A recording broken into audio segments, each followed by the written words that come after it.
Good morning. It's Friday, June 13th. Friday the 13th may be appropriate. I apologize for the lesser quality of this video because with the developments of last night, we had to redo the update, of course, because Israel is now attacking Iran.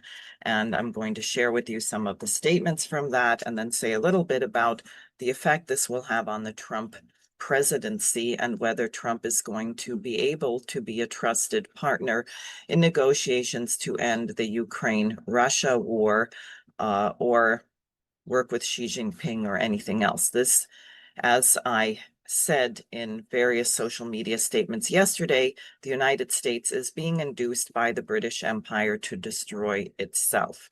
So last night, Israel hit Iran. They had 100 targets, 200 airplanes were involved. They killed Major General Hossein Salami, the head of the Iranian Revolutionary Guard Corps, and Faridun Abbasi, the former head of Iran's atomic energy operation, as well as at least 6 other nuclear scientists. Now, Secretary of State Rubio put out a statement saying the United States was not involved in Israel's quote-unquote unilateral action against Iran. And he said, quote, "Our top priority is protecting American forces in the region. Israel advised us that they believe that this action was necessary for their self-defense. President Trump and the administration have taken all necessary steps to protect our forces and remain in close contact with our regional partners. Let me be clear, Iran should not target U.S. interests or personnel."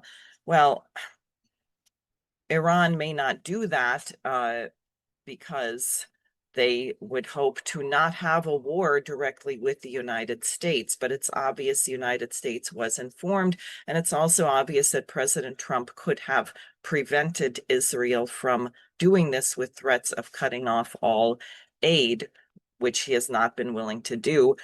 Apparently, neither Trump nor Biden has been willing to stop the genocide in Gaza, and they were not willing to act to stop this, which could escalate very badly. Probably Tulsi Gabbard's video posted on her personal page on X was directed exactly against this kind of flight forward insanity. The IDF says that it has launched a, quote, precise preemptive strike in Iran. Dozens of Israeli Air Force aircraft recently completed the opening blow, which included strikes on dozens of military targets, including nuclear-related sites in various areas in Iran.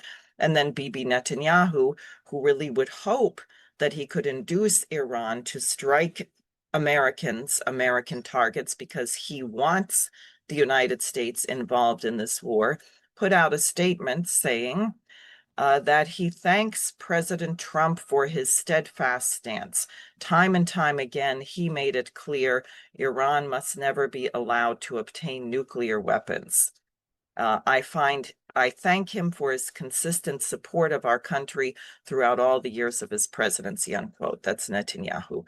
So there are many people, millions, who were willing to overlook the harsh approach on rounding up undocumented workers, not just gang members. There are many people who were willing to overlook many of President Trump's misthought policies in the hopes that he was going to get us out of a state of perpetual war, that we would not be in a war with Russia, we would not be headed to nuclear war.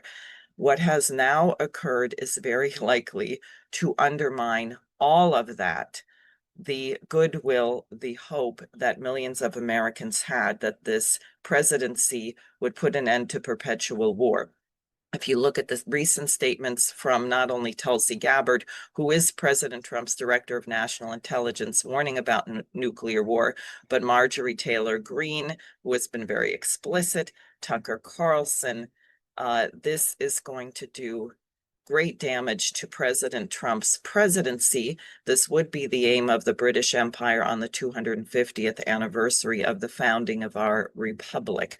So there will be more on this. The symposium tonight will feature a conversation between myself and Vanessa Beeley, and you can watch the LaRouche Organization and EIR.news sites for regular updates throughout the day. Obviously, the call of the International Peace Coalition today at 11 a.m. Eastern Time is going to be of great import.